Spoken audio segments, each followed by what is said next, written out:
ఈ దేశ ఔన్నత్యము భోగముల వలన కాదు.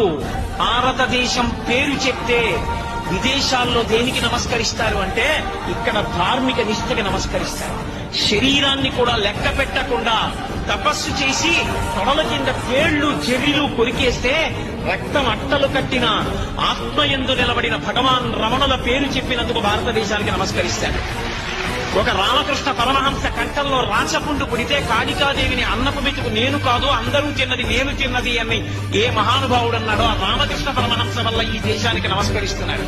పోప్పంతటి వాడు విమానం కిందకి దిగుతూనే ఆఖరి మెట్టి మీద నిలబడి భారతదేశపు మట్టిని తీసి తల మీద చల్లుకుని భగవద్గీత పుట్టిన భూమి, ధర్మక్షేత్రమైన కురుక్షేత్రము వెలిసినటువంటి భూమి, అటువంటి పరమపావనమైన భారత భూమి మీద తిన్నగా కాలు పెట్టకుండా మట్టి చల్లుకు దిగుతున్నాను అనగలిగాడంటే ఈ దేశం యొక్క వైభవం ఇక్కడ ఉన్న సనాతన ధర్మపు జీవనాడిలో ఉంది.